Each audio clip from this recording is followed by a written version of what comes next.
Greetings everyone, Tim Anderson here, aka Renfell. Welcome back for another LOTRO video, and today we are doing a special request after some of the community members came to me and said, "Hey Tim, can you do a video about fellowship maneuvers?" And I said, "Sure, I absolutely can."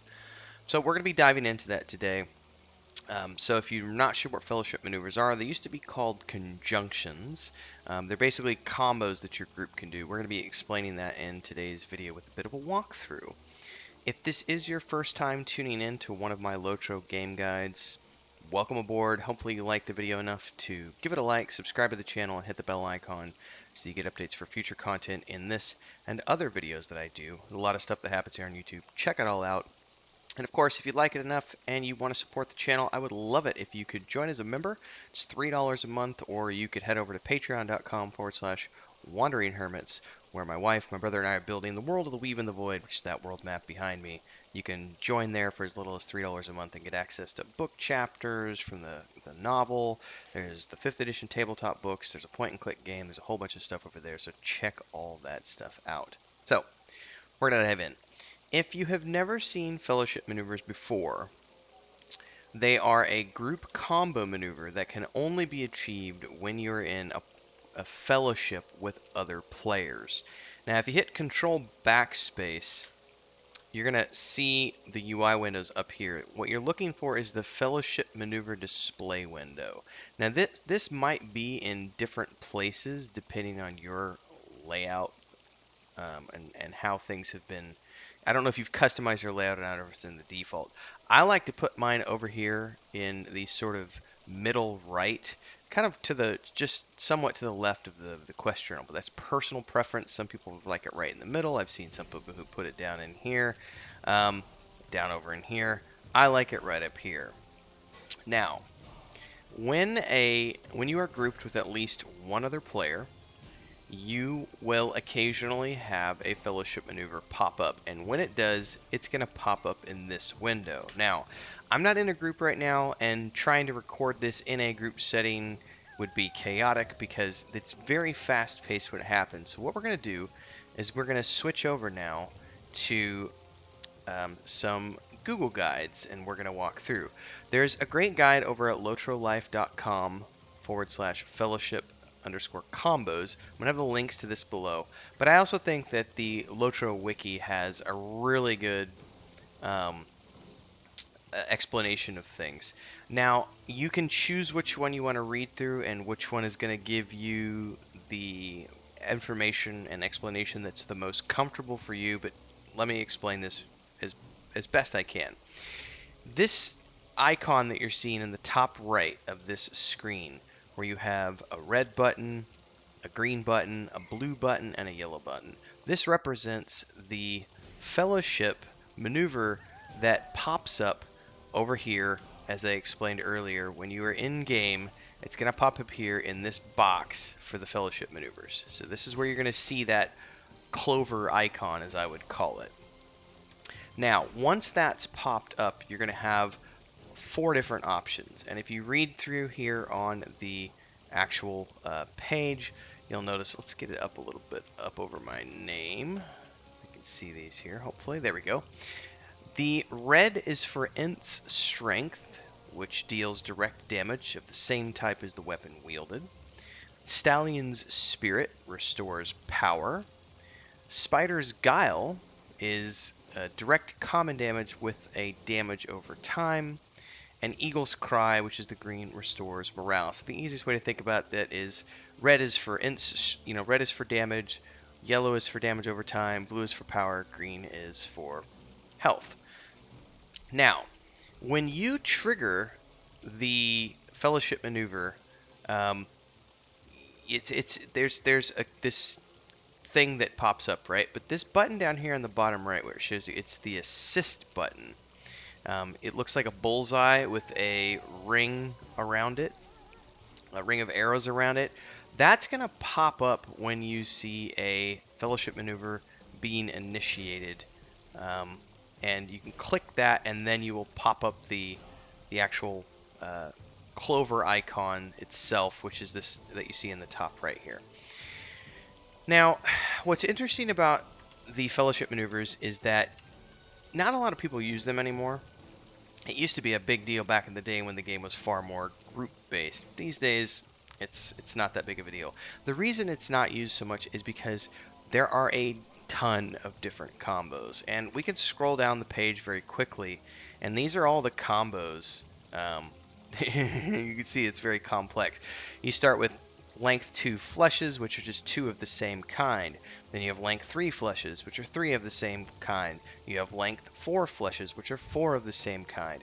And in order to do these, length 2, you need two people in the party. Length 3, you need three people in the party. You can also do straights with three people in the party. 4 fleshes need four people in the party, as well as 4 straights. Then there's pairs, which require you to have 4 people in the party. Then we get into the fives, which is 5 straights, full house. Those require 5 people in the party. Then you get into length 6 straights and length 6 uniques. There are a lot of combos, and the more people you have in your group, the more complicated these combos can become. Now, it's worth noting that, like I said, the game has been simplified so much over the years that these aren't really necessary to complete combat encounters anymore, but they do some really cool stuff, and they can add a lot of extra damage. They could give you a heal over time. They can give you a power buff to get you past certain debuffs, or if you've hit a power drain from a boss. There are a lot of really cool things here, and depending on the size of your group and the group makeup, you can do a lot of different combinations with 2 people, 3 people, 4 people, 5 people, and 6 people, but you have to have at least 2 people in the group to use a fellowship maneuver. Now, the most simple are, of course, pairs, or what they call the flushes, where it's 2 of a kind, then 3 of a kind, then 4 of a kind, right? Then you get into the full houses, which is 3-2 or 2-3, if you would. Then there's the straights, which is this is where things get really complex in the 6 uniques. I have found that it's mostly useful when you're in a party. If you've only got 2 or 3 people, it's pretty much a given that you're just all going to go the same color. If you have 4 people, you might decide to do two and two, like 2 yellows, 2 blues, or just a full-on flush and everybody do the same color. But you're going to want to coordinate with your group and say, these people do these colors. That way everyone's always doing those colors no matter what, and decide in advance, are you going to go all of the same color or are you going to do 2 and 2? When you get into the 5 and 6s, you really need to have a game plan so that everyone knows what color they are and what they're supposed to do when a fellowship maneuver takes place. That way you don't have any confusion and you can always do the proper things. Now, in terms of how to do a fellowship maneuver, this is, again, I'm not going to be showing this in the game because of the fact that it's too complex and too fast-paced for me to realistically show it. But when this icon pops up, if you have first gotten the assist button, which is that bullseye, make sure you hit that. That will then spawn this wherever you have your combo box set up. And then from here, you're going to click on one of these corresponding buttons. It's worth noting that for the most part, red and yellow are related to the type of weapon that you use. So if you're a melee character, those are going to be melee abilities. If you're a ranged character, those are going to be ranged abilities, excuse me. Blue and green are, it doesn't matter your distance to the target, but for red and yellow, if you're a melee character, it is going to be important that you are right next to and on top of the character when the fellowship maneuver goes off.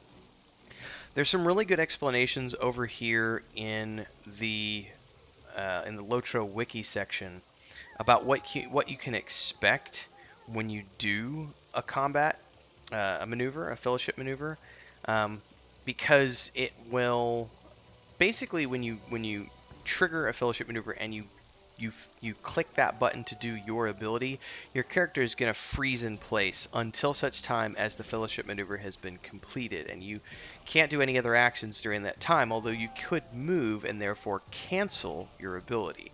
But until that fellowship maneuver is finished, you're stuck in place. So if you participate in a fellowship maneuver, just don't be freaked out if your character just pauses and you suddenly aren't moving around.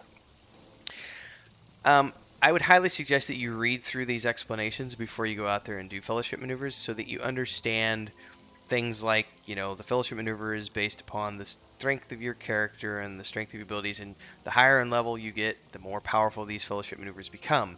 And as a general rule, if you're doing like 2 reds, that's more than 1. It's going to do a nice damage boost. If you do 3 reds, that's more than 2 reds. 4 reds is more than 3 reds, so on and so forth. The more people are contributing, the more powerful the Fellowship Maneuver, so on and so forth. If you find yourself in a sticky situation where you're coming up against combat encounters that your group might be having a challenge with, this is when these types of maneuvers can come in handy. I know with our small groups, we often just go all green because it gives you a nice AoE heal, or all blue if we're dealing with mobs that are nuking our power and that way we're getting power back. Sometimes we'll just do all red if we just need to very quickly finish off a boss mob. Yellow we don't do too often unless we know it's going to be a long fight because the mob has like a power drain or something. Then we might do an all yellow followed by an all blue, or an all yellow followed by an all green, and then we'll alternate back and forth so that we can continually be wearing down the mob. But again, small group versus large group, it's going to change your strategy entirely. This also can be set by the raid leader, but I'm not talking about raids specifically in this video because that's more complex and there's a lot more going on in raids.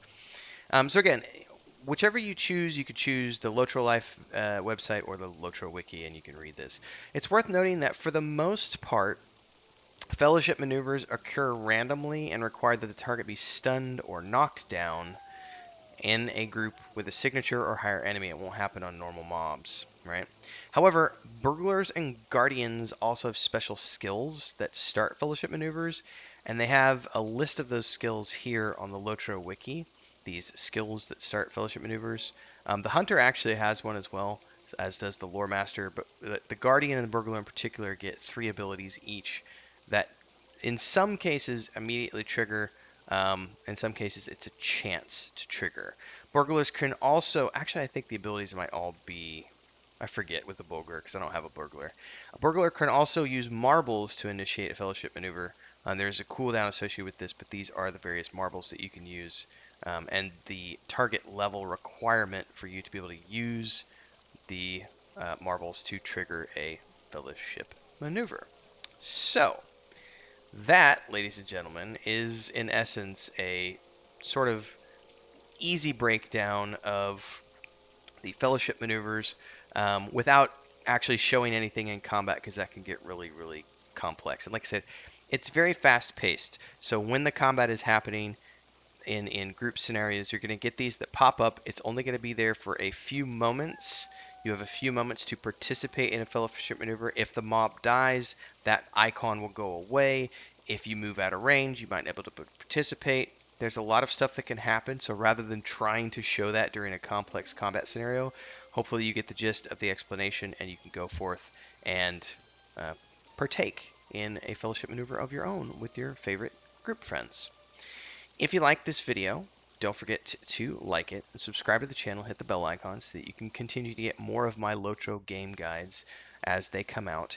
Don't forget you can join our Discord, links are down below. We do have a gaming community. We play Lotro together. We play other games as well, EverQuest 1, EverQuest 2, some Xbox, so on and so forth.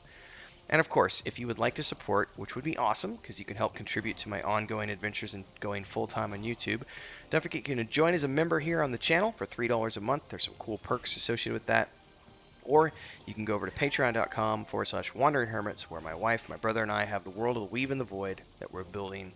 It's a point and click game, a 5th edition tabletop setting, and a book series, which you can get into for $3 a month over on that Patreon page. There's different tiers, so check all that stuff out. Check out the other playlists here on YouTube, and I will see everybody in the next video. Stay faith, stay healthy, and happy gaming in Middle Earth, everybody. Until next time.